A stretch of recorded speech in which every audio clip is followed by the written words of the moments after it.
Hello guys, welcome to today's video. I'm Wefafa Andrew, and it is a very special day for us. It is the World Kidney Day. On this day, people get to spread awareness globally about the functions of kidneys, diseases, and many other things.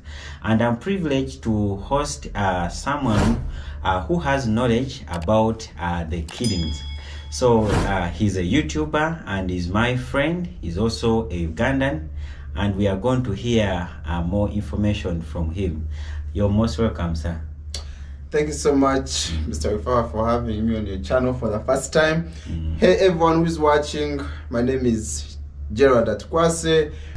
Professionally, I'm a medical nurse, but by training, I specialize more into kidney dialysis or renal dialysis. And today it happens to be the World Kidney Day, and the theme for this year is basically bridging the knowledge gap so that we can better kidney care.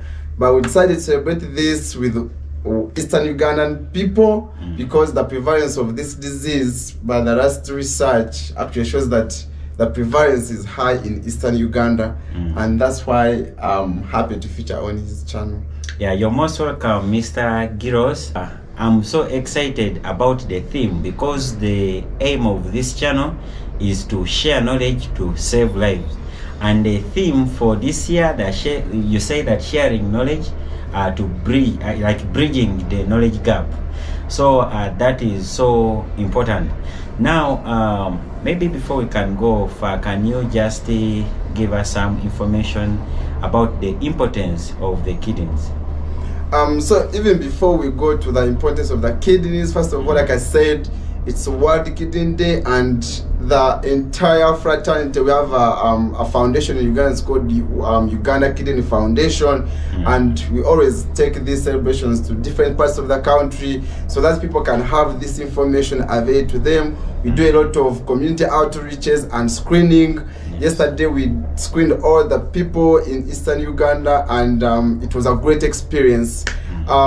But basically, since I'm into kidneys and all that, we shall take a little bit of, sometimes people actually don't know that they have kidneys. I've met people who actually do not know that they have kidneys. So for someone who is there and doesn't know that they even own a kidney, it's just a little bit interesting. Yeah, sure. But basically, kidneys, there are two organs. There are two bean-shaped organs found in your lower abdomen.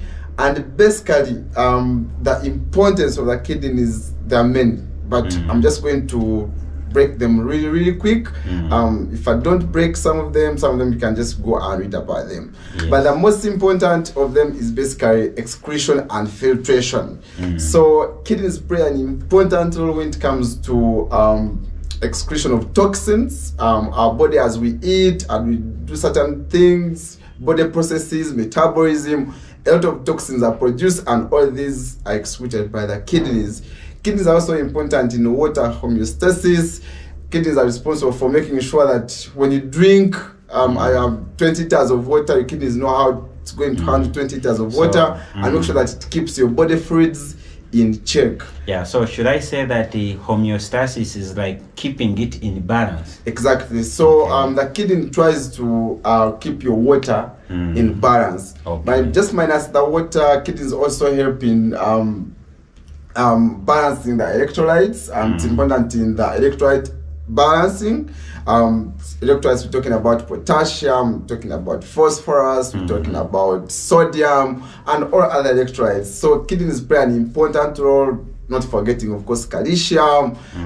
Talk about other things like vitamin D. So kidneys basically, it's not just there to just help you even excrete the excess water and toxins, but they play other myriad of roles that you have not even thought about, but it's a lot. Even minus that, kidneys, they help us in production of our blood cells, red blood cells. They're important in erythropoiesis. So that's why, as we're going to look at, when you get sick, when your kidneys get sick, you have trouble with anemia, because one of the hormones produces called erythropoietin. You can no longer produce it because your kidneys are sick, and that's one of the raw materials for you to produce new red cells. So basically that's a snapshot of the function of the kidney to someone there who is maybe watching for the first time this channel. That's basically a snapshot of that, but there are so many other kidney functions. Maybe if I talk about those, we'd spend the entire day, but then I'll be willing to come back on this channel and we dive this more into detail. Yeah, thank you very much, Mr. Giros. This is so interesting. Maybe just briefly, can you just give us some statistics, like what is the burden of kidney disease in Uganda as a whole, or maybe in Eastern Uganda, or any other information you have about the burden? Yeah, kidney disease prevalence globally, it's growing. You find 1 out of 10 people that you meet, one of them is struggling with kidney disease. But to be specific, in Uganda, the last statistics that we have, the prevalence is about 6.8%.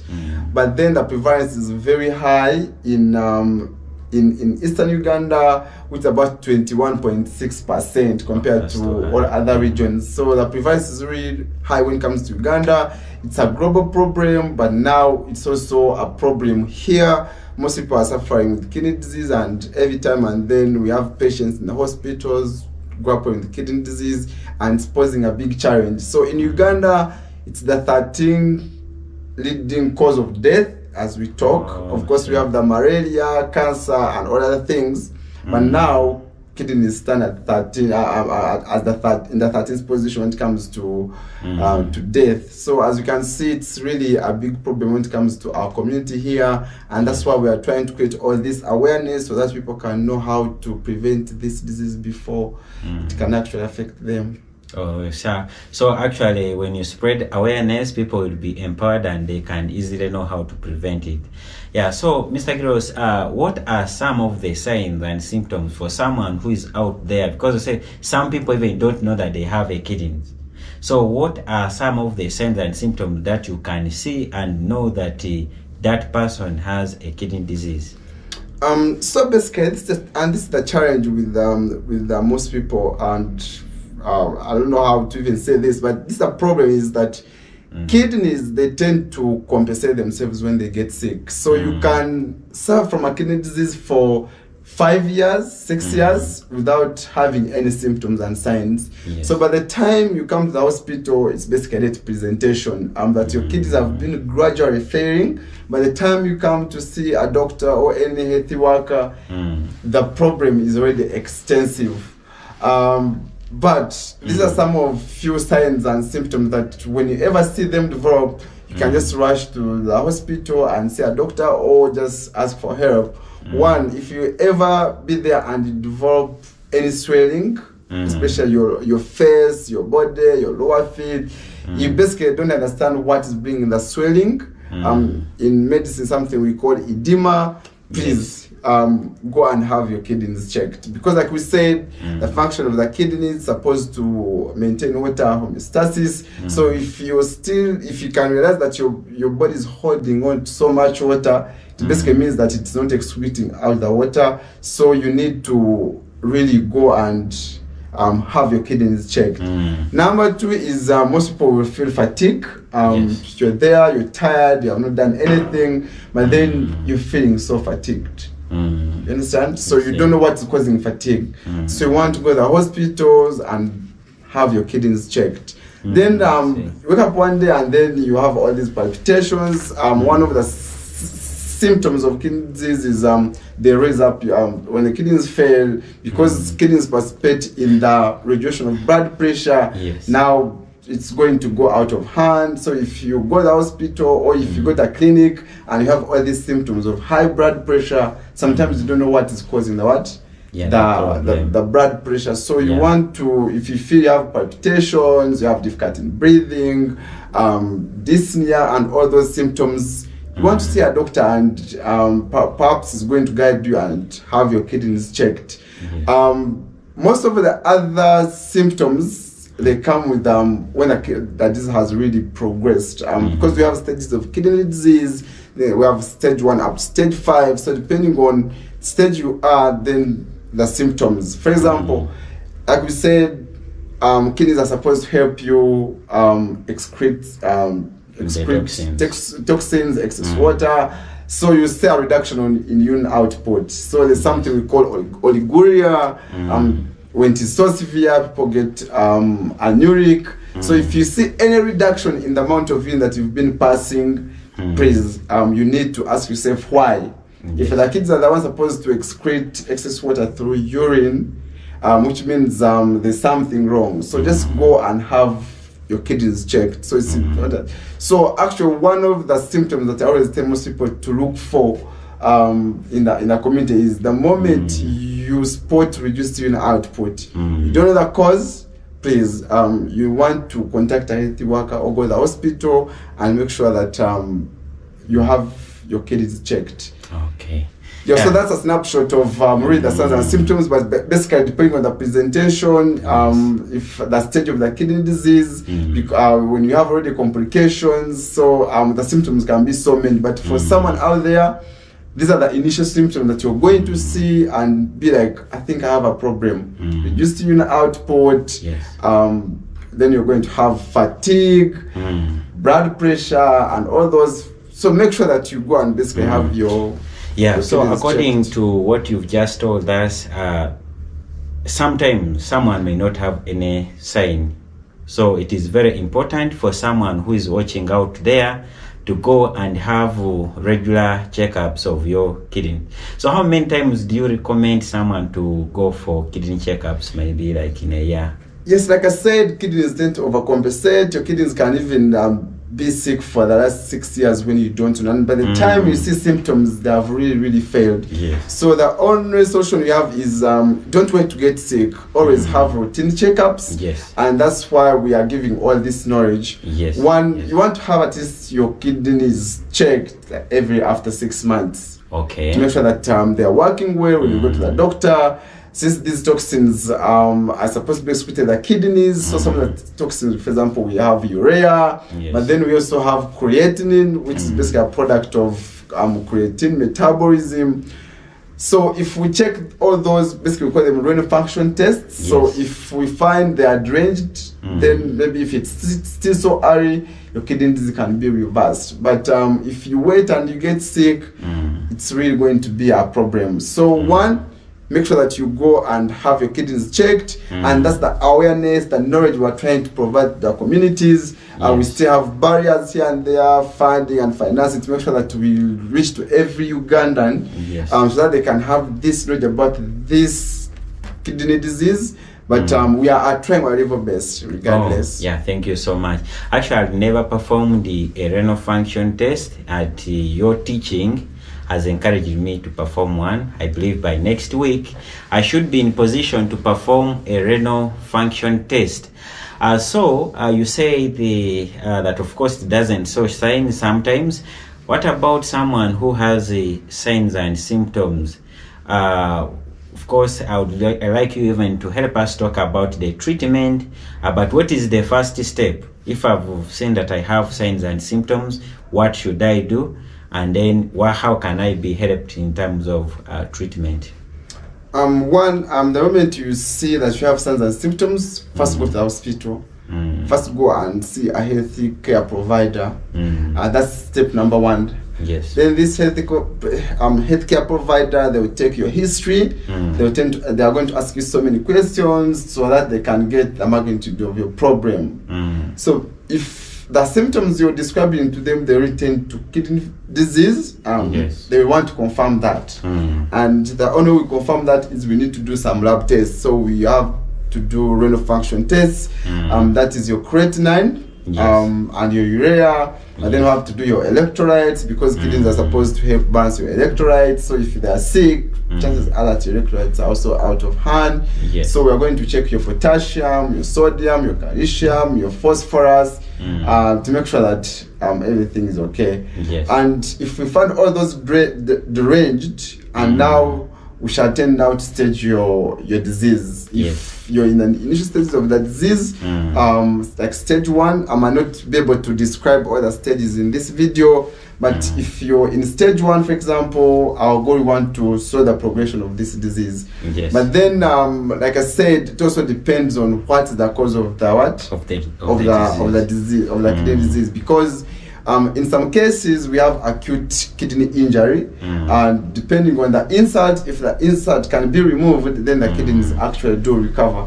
Okay. So we have basically acute kidney injury and chronic kidney disease. Yes. So acute kidney failure is basically when you've had all these symptoms that we've talked about. The onset has been within 2 weeks to a month. Yes, that is and then if something has been there for 3 months, 6 months, 1 year, then that's basically CKD. So ours chronic kidney disease, that's how we call it. Yes.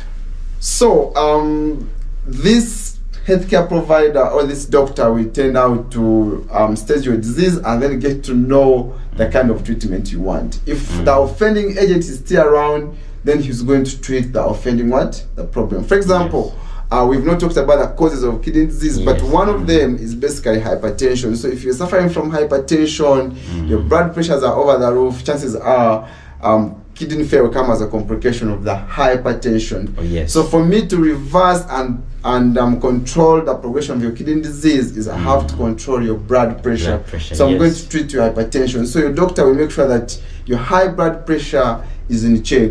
Another leading cause of kidney disease, we have diabetes. Yes. So we end up with something called diabetic nephropathy, which is basically one of the also complications of diabetes. So if your sugar has been out of control for some time, it's going to affect your kidneys, one or the other at the end. So I'll make sure that your diabetes is controlled. Your sugar levels are in check. I'll make sure that your HbA1c is below 6 so that you don't have all this sugar destroying your kidneys. Okay. People can suffer from other simple, for example, diarrhea can cause vomiting and all that, and affects renal perfusion. Hence you end up with the renal failure. So for example, if you get like severe hypovolemia from, let's say, vomiting, diarrhea, or any kind of blood loss like accident or cuts, it's going to affect the blood supply to the kidneys, and what will end up is you're going to end up, injuring your kidneys. So we need to correct that. So basically I was saying that if the patient came in with hypovolemia, you want to correct the hypovolemia. But then if you don't remove the offending agent, then you're going to continue getting, the kidneys are going to continue getting damaged.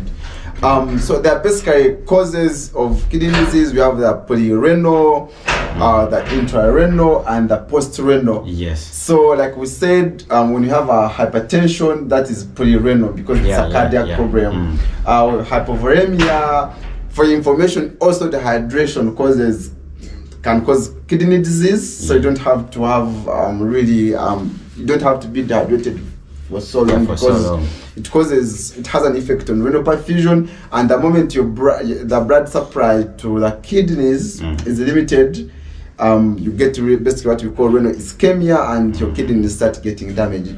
So you want to make sure that you're hydrating enough, please. And talk about stuff like vasculitis. You can have like an arterial disease that is affecting the blood supply to the kidneys, and then to affect your kidneys eventually.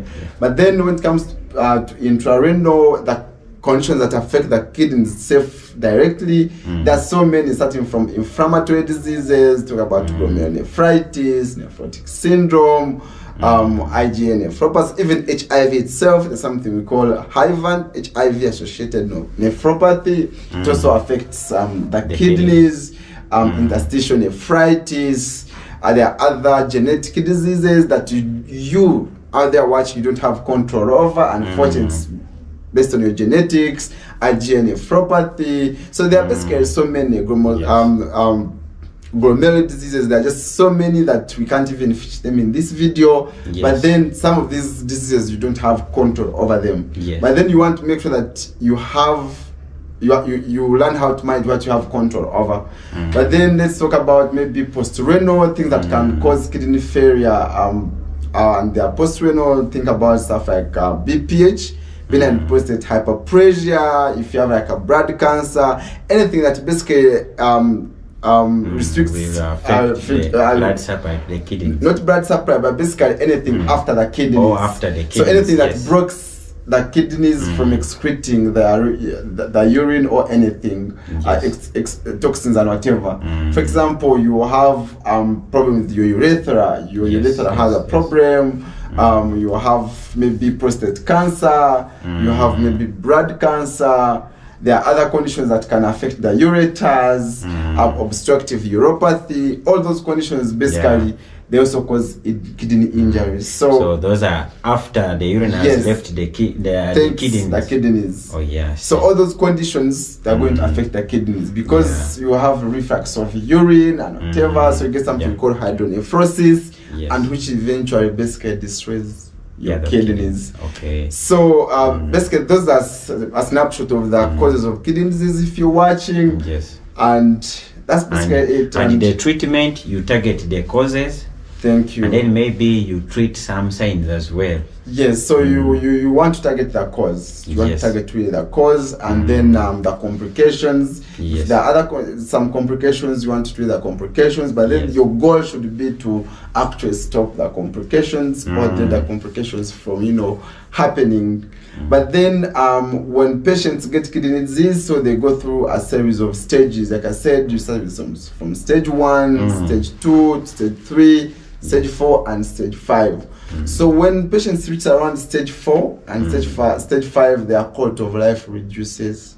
So that's something we call GFR or glomerular filtration rate. It goes down. That if your kidney has been functioning at 90% before it got sick, around stage 4 and stage 5, you're around 30% now, or 15% for stage 5. So if your kidney function falls below 15%, your kidneys now need to get supported. So you basically need an extra kidney. That's when you start discussing about kidney transplant and initiation of renal dialysis. So basically for me, I do renal dialysis. So that's the point when we really think about renal dialysis, when your kidneys have completely given up and your glomerular filtration rate is basically below 15%. At that point, the excess toxins can no longer be removed. Electrolytes are getting out of hand. You're getting into uremia and all those kind of things. So at this point, you really need support. And one of the treatments is at this point, basically have like 2 modalities, which is dialysis and transplant. At that point, so basically that is it. So in Uganda here, do we do transplant yet, or just do dialysis? Because I understand you're working in the National Referral Hospital, Mulago. No, Mbarara. Mbarara. Oh, it's Mbarara Referral Hospital. Yeah. So they do like kidney transplant in Uganda. So unfortunately, these services, they're not available in our country. So in my country, we don't do transplants yet, but we do renal dialysis. And as of now, in my country, we have 2 dialysis centers. You can imagine the entire country. So we're still struggling. But we have dialysis, and it is, as of now, it is in 2 hospitals in the whole country. That's our National Referral Hospital and one of the regional referral hospitals where I work, which is found in Western Uganda. So as you can see, there's still a big gap. But the government has plans of extending their services to the entire country so that people don't have to travel from the eastern part of the country to the central, staying away from their relatives, staying away from their homes for search for these services, basically. So we still have challenges in providing the better care for the patients because we don't have enough facilities that can provide such kind of services like dialysis and renal transplants. For transplants, our patients, they have to fly to our neighboring country, Kenya or South Africa, or they have to go to India or USA for really this service, which is really too expensive, and most of them they can't manage. So we have a lot of deaths coming from this side because we just cannot afford such kind of services. Yeah, I see. So thank you very much, Mr. Giros. So I think now that we are still waiting for the government to do that, we have to play our part, and that is empowering people with knowledge such that they can prevent getting these diseases. So can you briefly go through some of the complications that can come as a result of not handling well diseases that are related to the kidneys? Like I said, if you don't get intrarenal causes of kidney disease, kidney disease always get sick as a result of complications of other diseases. For example, you have unmanaged diabetes, you have unmanaged hypertension, you have an obstruction after a kidney, and that's causing the kidney failure. So first of all, you have to always evaluate your patients and look out for these causes. If you don't have anything you can do about the cause, if it's intrarenal, if it's genetic, you just have to do serious supportive treatment. Like we said, maybe refer these patients to get a new kidney. That's always the solutions. But complications of renal failure is one's going to make your heart sick, because we said when you go back to physiology, if you try to look at physiology, basically the kidney is key when it comes to regulating our blood pressure. So if it's out of hand, then our blood pressure is going to get out of hand, and in the long run, it's going to really affect your heart as well. So you end up with cardiovascular problems. So you can end up with what we call secondary hypertension. That's how we call it. But then if your kidneys are not really removing the toxins, they are going to affect if the toxins are too many, they're going to affect your brain. You end up with something called uremic encephalopathy, and at that point you can end up with brain death, and which results into eventual death.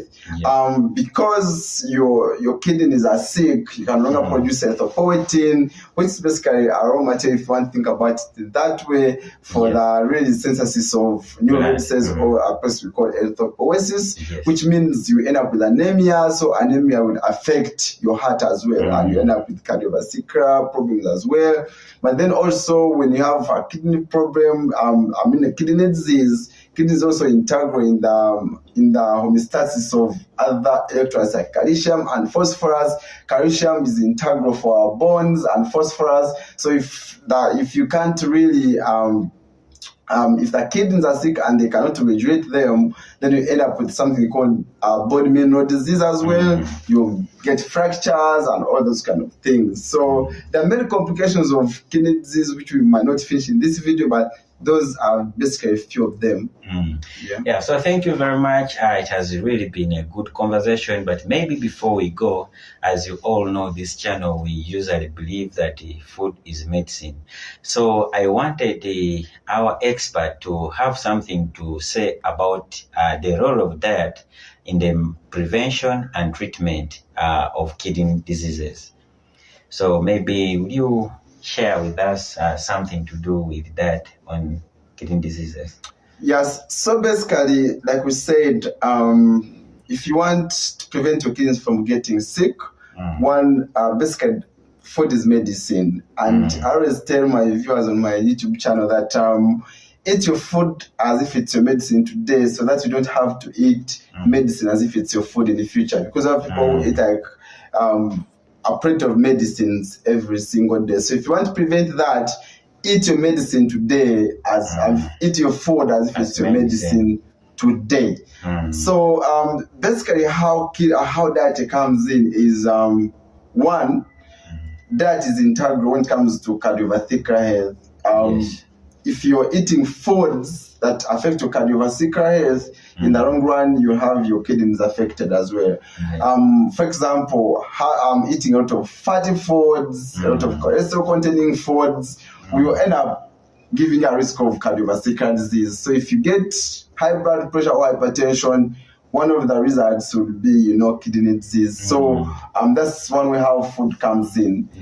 So you want to make sure that one, you regulate your diet so that you don't get cardiovascular disease. That's number one. But then we have foods, for example, antioxidants. Then we have foods like vegetables, leafy greens, that basically they contain a lot of antioxidants. Those antioxidants, they actually prevent kidney damage, kidney disease. So you want to be eating such kind of foods. But then the most important thing, food is very it's a foundation of basically our weight. So if you cannot maintain a healthy weight, chances are you're going to get hypertension, and then in the long run, cardiovascular disease. And research already shows that a BMI of greater than 25 is associated with higher risk of developing renal disease or renal dysfunction. So you want to make sure that, one, you're maintaining a healthy weight. Don't have a BMI of above 25 because you're putting yourself at a greater risk of developing what? Cardiovascular disease. But like we said, kidneys are very important in electrolyte balance. So most foods they contain these electrolytes. So foods which contain electrolytes that are regulated by the kidneys, like sodium, potassium, and phosphorus, basically you want to make sure that you're eating these foods in the right amounts. For example, every day you eat about 5 grams of what? Of sodium. So don't be eating out of foods that contain a lot of salt. Don't be adding a lot of salt in your food. You understand? Don't make sure that you're eating those foods that contain those electrolytes, but make sure that you don't eat excess of them. Though there's no evidence that shows that eating, for example, high phosphorus containing foods has a direct effect on kidney disease. But as we know, as you age, also your renal function decreases, and that's shown that actually renal disease is more prevalent in people above 60 years. So you want to as you age, you really don't want to be stuffing yourself with food that have a lot of these electrolytes, especially phosphorus. So you can eat your potassium, that's okay. You can eat your leafy greens, your avocado, and all those foods, but make sure that you're eating them in moderation. But then if you already have kidney disease, then we have to set an appropriate diet for you, because if you're already sick, it means that if you eat these foods which have these salts or these electrolytes, basically your kidneys are unable to regulate them well. So we have to put you in a diet that basically does not contain such kind of electrolytes, or they have limited amounts of such electrolytes. So the most important point here that I want you to get is make sure that you maintain a healthy weight, and food is important in maintaining a healthy weight. But especially carbohydrates, if you're eating a lot of carbohydrates, especially which is common right now in the whole world, is you're going to struggle really maintaining a healthy weight, which where you're going to end up getting cardiovascular disease is risk for kidney disease. So that's all I can say about the role of diet. So make sure that you maintain your healthy weight. That's the most important thing. Well, it has really been a fruitful conversation, and I've really gotten a lot of information. Some of the things that I've known is that when your kidneys have a problem, they can cause you some diseases like hypertension, and yet some diseases like hypertension can also cause kidney diseases. So it's like they move together. So we have to make sure, like our expert has said, and make sure that we prevent those conditions that can lead to kidney diseases, such that we shall end up also preventing all those complications. Maybe as we go away, just a reminder, he's also a YouTuber. By the way, I'm a YouTuber. I have a channel called Girls Fitness. I'm so much into fitness, nutrition, but I also have a baby channel, and it's basically going to be kidneys. So if you want more information about kidneys, there's a new channel that I've started. It's called Healthy Kidney Uganda. So on that channel, we'll be putting all this information on that channel, so that you can always have this information available to you when you want it. Please run there and subscribe. All the links in the description. So thank you very much, Mr. Giros, for coming. Big up to the man behind the camera, that is Charles Layo, who is a Northern Uganda best YouTuber. I'm hoping to have him in an interview in the next video, so stay tuned. We love you. See you in the next video. In the next one.